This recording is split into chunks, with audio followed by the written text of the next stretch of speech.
खबरों की शुरुआत सब तो पहला मूसेवाला कतलकांड तो करांगे, जिस दे विच एक तो बाद एक वड्डे खुलासे हो रहे हैं क्योंकि मुलजम इस वेले पुलिस की कस्टडी दे विच ने और लगातार रिमांड के दौरान एक खुलासे हो रहे हैं। मूसेवाला कतलकांड के नाल जुड़ी एक होर वड्डी खबर सामने आई है। गैंगस्टर लॉरेंस बिश्नोई तो पुछगिछ दे विच वड्डा खुलासा होया। लॉरेंस ने पहला गैंगस्टर हाशिम बाबा नूं सुपारी दी सी। तिहाड़ जेल दे विच इस वेले बंद है दिल्ली दा गैंगस्टर हाशिम बाबा। हाशिम ने ही लॉरेंस दी गल गैंगस्टर शाहरुख दे नाल करवाई और जनवरी दे विच मूसेवाला नूं मारन दे लई शाहरुख आया सी। मूसेवाला दी सिक्योरिटी वेख के डर गया सी शाहरुख और सिक्योरिटी दे कारण प्लान फेल होया सी। सो प्लान फेल होने ते लॉरेंस ने गोल्डी ब्राड नूं इस जिम्मेवारी दी। गोल्डी ब्राड दे वल्लों उस तो बाद सारे बंदोबस्त किए गए तो उस तो बाद इस सारी कतल दी वारदात नूं अंजाम दिता गया क्योंकि लगातार जानकारी सामने आ रही है कि पिछले करीब 6 महीने तो यह सारा प्लान हो रहा सी। सारी कार्रवाई की जा रही सी। बेशक खास तौर पर जिहड़े गैंगस्टर ने उन्होंने सारी जिम्मेवारी देना होवे, हथियारां दी बंदोबस्त करना होए, गड्डियां दा बंदोबस्त करना होए, पर हुण इह वड्डा खुलासा सीधे तौर पर होया कि पहला किसी होर नूं इह जिम्मेवारी दी गई सी। इह बाद दे विच गोल्डी ब्राड दे कोल जिम्मेवारी आई है और जिसनूं इह जिम्मेवारी दी गई सी उसदा नाम गैंगस्टर हाशिम है। गैंगस्टर है हाशिम बाबा, उसका नाम हाशिम बाबा उसको कहा जाता है, जो कि इस वेले दिल्ली की तिहाड़ जेल दे विच बंद है। और उस तो बाद जिहड़ा गल है हाशिम दे वल्लों शाहरुख दे नाल करवा दी गई सी और शाहरुख पहुंचिया भी सी और जनवरी दे विच मारन दे लई पहुंचिया सी, पर दसी कि सिक्योरिटी वेख के डर गया सी। और एक बार ग्राफिक के जरिए जरूर नजर पाने कि आखिरकार हुणे जानकारी की सामने आई है और लॉरेंस दा ऑपरेशन मूसेवाला बिश्नोई दे करीबी विक्की मिड्डू खेड़ा दा कतल होया। बिश्नोई मूसेवाला नूं मारन दा बदला लेना चाहुंदा सी। तिहाड़ जेल दे विच गैंगस्टर हाशिम बाबा नूं लॉरेंस मिलिया।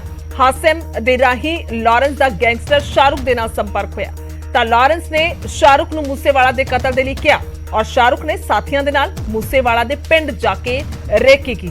कुछ कारणा करके शाहरुख प्लान छड्ड के फिर दिल्ली परतिया और शाहरुख दे इनकार तो बाद लॉरेंस ने गोल्डी ब्राड नूं यह सारा जिम्मा सौंप दिता। यानी कि सीधे तौर पर एक तो बाद एक वड्डे खुलासे हो रहे हैं, जिथे खुलासे हो रहे हैं शार्प शूटरां तो और जिथे खुलासे हो रहे हैं कि गड्डियां कित्थों प्रोवाइड हुईयां, हथियार कित्थों आए, तो उत्थे ही दूसरे पासे यह अहम खुलासा हुंदा होया नजर आया कि इस तो पहला जिम्मेवारी जिहड़ी है वो किसी होर गैंगस्टर हाशिम बाबा दे गैंगस्टर नूं जिहड़ी है वो दित्ती गई सी, पर उसदे जिहड़ा अगे गुरगा या कह लीए उस तो अगे जो गैंगस्टर सी सो शाहरुख उसदे वल्लों जवाब दे दिता गया, इनकार कर दिता गया मौके ते हालातां नूं वेख के और जो दस्सिया जा रहा सिक्योरिटी नूं वेख के, जिस तो बाद सारी जिम्मेवारी गोल्डी ब्राड नूं दित्ती गई। यानी कि जिस तरह दे नाल 29 तरीक नूं कतल दी वारदात नूं अंजाम दिता गया, उस तो बाद लगातार सवाल खड़े हो रहे हैं कि आखिरकार यह सारा प्लान कित्थों घड़िया गया, किस दे वल्लों यह सारा बंदोबस्त किया गया, कह लीए सारी वारदात नूं अंजाम दिता गया। इस विचकार सीधा चलदे मनोज राठी ने साडे नाल चर्चा दे लई। मनोज, एक तो बाद एक वड्डे खुलासे हो रहे हैं पर किते ना किते हुण एक नवी एंट्री हो रही है गैंगस्टर हाशिम बाबा। हालांकि जिस तरह दे नाल जानकारी आई है कि शाहरुख दे वल्लों जाके इनकार कर दिता गया सी। देखो गुरजोत, ਇਹਦੇ ਵਿੱਚ ਹੁਣ ਜਿੱਦਾਂ ਤੁਸੀਂ ਵੀ ਜ਼ਿਕਰ ਕੀਤਾ ਕਿ ਲਗਾਤਾਰ ਵੱਡੇ ਖੁਲਾਸੇ ਹੋ ਰਹੇ ਹਨ ਤੇ ਹੁਣ ਜਿਹੜੀ ਜਾਣਕਾਰੀ ਸਾਹਮਣੇ ਆ ਰਹੀ ਹੈ ਕਿ ਕਾਫੀ ਦਿਨਾਂ ਤੋਂ ਇਹ ਪਲੈਨਿੰਗ ਚੱਲ ਰਹੀ ਸੀ ਕਿ ਸਿੱਧੂ ਮੂਸੇਵਾਲੇ ਦਾ ਮਰਡਰ ਅਸੀਂ ਕਿਸ ਤਰ੍ਹਾਂ ਕਰਨਾ ਹੈ।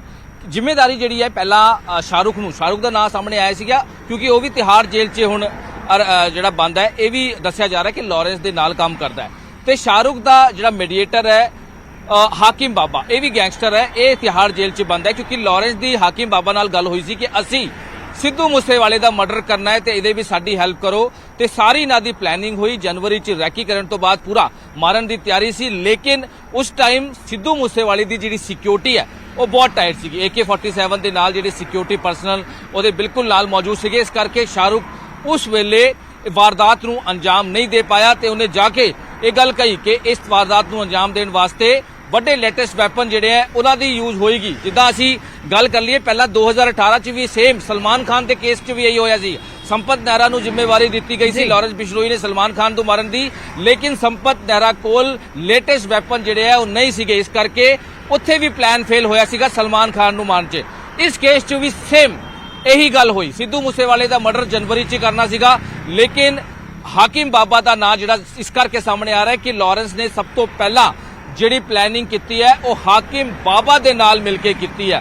ਹਾਕਿਮ ਬਾਬਾ ਦੇ ਨਾਲ ਮਿਲ ਕੇ ਸਾਰੀ ਪਲੈਨਿੰਗ ਹੋਈ। शाहरुख ਨੂੰ ਭੇਜਿਆ ਗਿਆ ਪੰਜਾਬ, ਰੈਕੀ ਕਰਨ ਦੀ ਗੱਲ ਕੀਤੀ ਗਈ, ਰੈਕੀ ਹੋਈ ਵੀ, ਲੇਕਿਨ ਸਿੱਧੂ ਮੂਸੇਵਾਲਾ ਦਾ ਜਿਹੜਾ ਉੱਥੇ ਸਿਕਿਉਰਿਟੀ ਸੀਗੀ ਜਾਂ ਫਿਰ ਕਿਸ ਤਰ੍ਹਾਂ ਦਾ ਕੱਟ ਸੀ शाहरुख ਜਿਹੜਾ ਉੱਥੇ ਡਰ ਗਿਆ ਤੇ ਉੱਥੇ ਵਾਪਸ ਆ ਗਿਆ ਤੇ ਉਹਨੇ ਆ ਕੇ ਗੱਲ ਦੱਸੀ ਹੈ ਕਿ ਬਈ ਇਸ ਤਰ੍ਹਾਂ ਦੀ ਚੀਜ਼ਾਂ ਨਹੀਂ ਹੋ ਸਕਦੀ, ਲੇਟੈਸਟ ਵੈਪਨ ਜਿਹੜੇ ਹੈ ਉਹ ਯੂਜ਼ ਕਰਨੇ ਹੋਵੇਂਗੇ। ਜਿਹੜੇ ਪੁਲਿਸ ਸੋਰਸਿਸ ਹੁਣ ਜਦ ਨੂੰ ਸਾਨੂੰ ਜਾਣਕਾਰੀ ਜਿਹੜੀ ਮਿਲ ਰਹੀ ਹੈ, ਐਕਸਕਲੂਸਿਵ ਜਾਣਕਾਰੀ ਨਿਊਜ਼ 18 ਨੂੰ ਮਿਲ ਰਹੀ ਹੈ ਕਿ ਉਸੇ ਸਮੇਂ ਲਾਰੈਂਸ ਨੇ ਇਹ ਜ਼ਿੰਮੇਵਾਰੀ ਗੋਲਡੀ ਬਰਾੜ ਸੌਂਪੀ ਸੀਗੀ। ਗੋਲਡੀ ਬਰਾੜ ਨੂੰ ਇਹ ਗੱਲ ਕਹੀ ਸੀ ਲਾਰੈਂਸ ਨੇ ਕਿ ਸਾਨੂੰ ਲੇਟੈਸਟ ਵੈਪਨ ਚਾਹੀਦੇ ਤੇ ਸ਼ਾਰਪ ਸ਼ੂਟਰ ਉਹ ਚਾਹੀਦੇ ਜਿਹੜੇ ਇੱਕ ਸਮੇਂ 'ਚ ਕੰਮ ਜਿਹੜਾ ਹੈਗਾ ਉਹ ਤਮਾਮ ਕਰਦੇ, ਯਾਨੀ ਕਿ ਸ਼ਾਰਪ ਸ਼ੂਟਰ ਔਰ ਲੇਟੈਸਟ ਵੈਪਨ ਜਿੱਦਾਂ ਅੱਜ ਵੀ ਫੋਰੈਂਸਿਕ ਜਿਹੜੀ ਰਿਪੋਰਟ ਆਈ ਹੈ ਉਹਦੇ ਵਿੱਚ AK-47 ਤੇ 9mm ਦੀ ਪਿਸਟਲ ਜਿਹੜੀ ਹੈ ਯੂਜ਼ ਹੋਈ ਹੈ।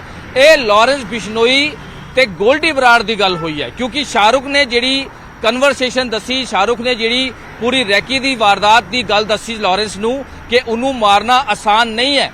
ਸਿੱਧੂ ਮੂਸੇਵਾਲਾ ਨੂੰ ਮਾਰਨਾ ਜਾਂ ਵਾਰਦਾਤ ਨੂੰ ਅੰਜਾਮ ਦੇਣਾ ਇੰਨਾ ਆਸਾਨ ਨਹੀਂ ਹੈ ਕਿਉਂਕਿ ਉਹਦੇ ਨਾਲ ਬਹੁਤ ਸਾਰੇ ਸਿਕਿਉਰਿਟੀ ਪਰਸਨਲ ਨੇ। AK-47 ਦੇ ਨਾਲ ਉਹਦੇ ਨਾਲ 10-12 ਸਿਕਿਉਰਿਟੀ ਗਾਰਡਸ ਨੇ।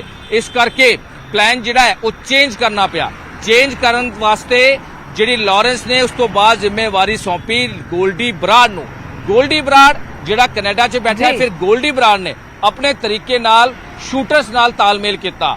ਪ੍ਰੇਵਤ ਫੌਜੀ ਦੀ ਅਸੀਂ ਗੱਲ ਕਰ ਲਈਏ, ਮਨੂ ਖੋਸਾ ਦੀ ਗੱਲ ਕਰ ਲਈਏ, ਜਗਰੂ ਪ੍ਰੋਪਾ ਦੀ ਗੱਲ ਕਰ ਲਈਏ, ਇਹਨਾਂ ਨੂੰ ਜ਼ਿੰਮੇਵਾਰੀ ਸੌਂਪੀ ਗਈ। ਲੇਟੈਸਟ ਵੈਪਨ ਤੁਸੀਂ ਲੋ, ਉਸ ਤੋਂ ਬਾਅਦ ਇਸ ਵਾਰਦਾਤ ਨੂੰ ਤੁਸੀਂ ਅੰਜਾਮ ਦਿਓ ਕਿਉਂਕਿ ਇਹ ਪੁਲਿਸ ਵੀ ਮੰਨ ਚੁੱਕੀ ਹੈ ਕਿ ਜਿਹੜੇ ਵੀ ਸ਼ਾਰਪ ਸ਼ੂਟਰ ਉੱਥੇ ਪਹੁੰਚੇ ਸੀ 29 ਤਰੀਕ ਤੋਂ ਪਹਿਲਾਂ 8-10 ਵਾਰ ਰੈਕੀ ਹੋਈ ਹੈ ਤੇ ਮਾਰਨ ਦੀ ਕੋਸ਼ਿਸ਼ ਵੀ ਕੀਤੀ ਗਈ ਉਹਨਾਂ ਵੱਲੋਂ, ਲੇਕਿਨ ਉਹ ਕਾਮਯਾਬ ਨਹੀਂ ਹੋਏ ਕਿਉਂਕਿ 27 ਤਾਰੀਖ ਨੂੰ ਵੀ ਦੱਸਿਆ ਜਾ ਰਿਹਾ ਹੈ ਕਿ ਸਿੱਧੂ ਮੂਸੇਵਾਲਾ ਆਪਣੇ ਕੋਰਟ ਦੇ ਕੰਮ 'ਚ ਜਦ ਨਿਕਲਿਆ ਸੀਗਾ ਉਹਦੇ ਪਿੱਛੇ ਉਹ ਗਏ ਸੀ, ਲੇਕਿਨ ਹਾਈਵੇ ਤੇ ਨਿਕਲ ਗਿਆ ਤੇ ਉਹਦੇ ਨਾਲ ਸਿਕਿਉਰਿਟੀ ਵੀ ਸੀਗੀ ਤੇ ਉਹਦੇ ਨਾਲ ਕਾਫੀ ਤੇਜ਼ੀ ਸੀਗੀ। ਇਸ ਕਰਕੇ ਉਹ ਵਾਰਦਾਤ ਨੂੰ ਅੰਜਾਮ ਜਿਹੜਾ ਹੈ ਉਹ ਨਹੀਂ ਦੇ ਪਾਏ ਸੀ। ਲੇਕਿਨ ਇੱਕ ਦਿਨ ਪਹਿਲਾਂ ਜਦ ਗੋਲਡੀ ਬਰਾੜ ਪ੍ਰੇਵਤ ਫੌਜੀ ਨੂੰ ਕਹਿੰਦਾ ਹੈ ਕਿ ਉਹਦੀ ਸਿਕਿਉਰਿਟੀ ਵੀ ਹਟਾ ਲਈ ਗਈ ਹੈ, ਅਸੀਂ ਕੰਮ ਕੱਲ ਹੀ ਕਰਨਾ ਹੈ ਤੇ ਜਿਹੜੀ ਫੋਨ ਕਨਵਰਸੇਸ਼ਨ ਵੀ ਅਸੀਂ ਗੱਲਬਾਤ ਕੀਤੀ ਸੀ, ਜ਼ਿਕਰ ਕੀਤੀ ਸੀ, ਇਹੀ ਗੱਲ ਸਾਹਮਣੇ ਆਈ ਕਿ ਪੂਰੀ ਜਿਹੜੀ ਪਲੈਨਿੰਗ ਹੋਈ, ਪੂਰੀ ਕਿਸ ਤਰ੍ਹਾਂ ਦੀ ਚੀਜ਼ਾਂ ਹੋਈ ਔਰ ਉਸ ਤੋਂ ਬਾਅਦ ਗੋਲਡੀ ਬਰਾੜ ਇਹਦੇ ਵਿੱਚ ਮੇਨ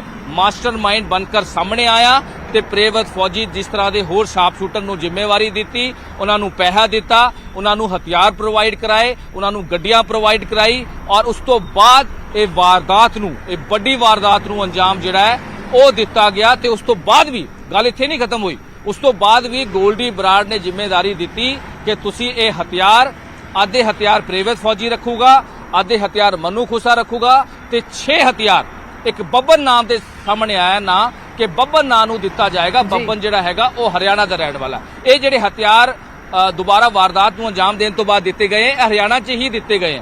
ਹਰਿਆਣਾ 'ਚ ਹੀ ਇੱਕ ਬੱਬਨ ਨਾਂ ਦੇ ਬੰਦੇ ਨੂੰ ਇਹ ਹਥਿਆਰ ਜਿਹੜਾ ਹੈ ਗੋਲਡੀ ਬਰਾੜ ਦੇ ਕਹਿਣ ਤੇ ਦਿੱਤੇ ਗਏ ਨੇ। ਤੇ ਅਸੀਂ ਕਹਿ ਸਕਦੇ ਹਾਂ ਸਾਰੀ ਜਿਹੜੀ ਹੁਣ ਕਹਾਣੀ ਹੈ ਲਗਾਤਾਰ ਖੁੱਲਦੀ ਨਜ਼ਰ ਆ ਰਹੀ ਹੈ। ਸਾਰੀ ਗੁੱਥੀ ਕਹਿ ਸਕਦੇ ਆ ਕਿ ਜਲਦੀ ਹੀ ਪੂਰੀ ਤਰ੍ਹਾਂ ਦੇ ਨਾਲ ਸਾਫ਼ ਹੋ ਸਕਦੀ ਹੈ ਔਰ ਲਗਭਗ ਸਾਫ਼ ਵੀ ਹੁੰਦੀ ਨਜ਼ਰ ਆ ਰਹੀ ਹੈ ਕਿਉਂਕਿ ਪਹਿਲਾਂ ਧੁੰਦਲੀ ਸੀਗੀ। ਸਿੱਧਾ ਚੱਲਦੇ ਹਾਂ ਦਿੱਲੀ।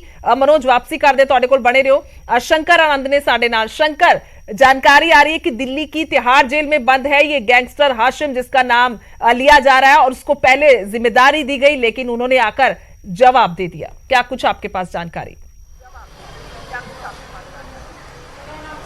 देखिए, सबसे पहले मैं हाशिम बाबा के बारे में बताना चाहूंगा कि हाशिम बाबा एक दिल्ली का बहुत बड़ा गैंगस्टर है और इस वक्त में तिहाड़ जेल में कैद है और इसी दौरान जेल में रहने के दौरान ही उसकी मुलाकात लॉरेंस बिश्नोई से होती है और लॉरेंस बिश्नोई के साथ मिलकर के कई बड़े मामलों को अंजाम देने की कोशिश में वो जुड़ा हुआ था और पहले कई हत्याओं को अंजाम देने में उस पर आरोप लगे हैं। कई लोगों को धमकी देना और धमकी देने के बाद उगाही करना और इसके साथ साथ कई लोगों पर फायरिंग करने का आरोप भी हाशिम बाबा पे है। और जिस तरह से सिद्धू मूसेवाला मामले की अगर बात करें तो उसका एक काफी शार्प शूटर रहा है शाहरुख। और इस वक्त मैं साउथ दिल्ली इलाके में हूँ। साउथ दिल्ली इलाके में स्थित शाहरुख जो एक गुर्गा था इसी जी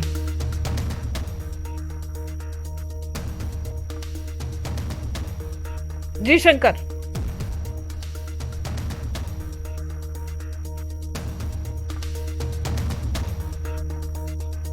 तो बिल्कुल शंकर आनंद जानकारी दे रहे ने और उन्होंने कोल वापस चलते हैं। बिल्कुल उन्होंने वालों जिस तरह के दस्या जा रहा है कि आखिरकार कितना बड़ा गैंगस्टर है जेकर हाशिम बाबा की गल करते हैं क्योंकि उन्होंने वालों दस्या जा रहा है कि आखिरकार किस तरह के फिरौती मंगण और मर्डर की जी कई आपराधिक मामले दर्ज ने ਪਰ ਕਿਤੇ ਨਾ ਕਿਤੇ ਜਵਾਬ ਦੇ ਦਿੱਤਾ ਗਿਆ ਸੀ ਆ ਕੇ, ਕਿਉਂਕਿ ਗੁਰਗਾ ਜਿਹੜਾ ਦੱਸਿਆ ਜਾ ਰਿਹਾ ਸ਼ਾਹਰੁਖ ਉਸਦੇ ਵੱਲੋਂ ਸਿਕਿਉਰਿਟੀ ਨੂੰ ਵੇਖ ਕੇ ਤਾਂ ਬਹੁਤ ਅਹਿਮ ਖੁਲਾਸੇ ਹੁੰਦੇ ਹੋਏ ਨਜ਼ਰ ਆ ਰਹੇ ਨੇ। ਬਹੁਤ ਬਹੁਤ ਸ਼ੁਕਰੀਆ ਸ਼ੰਕਰ ਤੁਹਾਡਾ ਵੀ, ਔਰ ਮਨੋਜ ਤੁਹਾਡਾ ਵੀ ਧੰਨਵਾਦ ਹੈ तमाम ਜਾਣਕਾਰੀ ਦੇ ਦਿੱਤੀ। ਲਗਾਤਾਰ ਲਾਰੈਂਸ ਦੀ ਗੱਲ ਕੀਤੀ ਜਾਵੇ ਜਾਂ ਫਿਰ ਗੋਲਡੀ ਬਰਾੜ ਦੀ ਗੱਲ ਕੀਤੀ ਜਾਵੇ ਤਾਂ ਕਿਤੇ ਨਾ ਕਿਤੇ ਕਾਫੀ ਅਹਿਮ ਹੈ, ਕਿਤੇ ਨਾ ਕਿਤੇ ਬੇहद ਅਹਿਮ ਦੇਖਿਆ ਜਾ ਰਿਹਾ ਹੈ। ਜਿਸ ਤਰ੍ਹਾਂ ਦੇ ਨਾਲ ਇੱਕ ਤੋਂ ਬਾਅਦ ਇੱਕ ਖੁਲਾਸੇ ਹੋ ਰਹੇ ਨੇ। ਸ਼ਾਹਰੁਖ ਦੇ ਇਨਕਾਰ ਤੋਂ ਬਾਅਦ ਲਾਰੈਂਸ ਨੇ ਗੋਲਡੀ ਬਰਾੜ ਨੂੰ ਜ਼ਿੰਮਾ ਸੌਂਪਿਆ।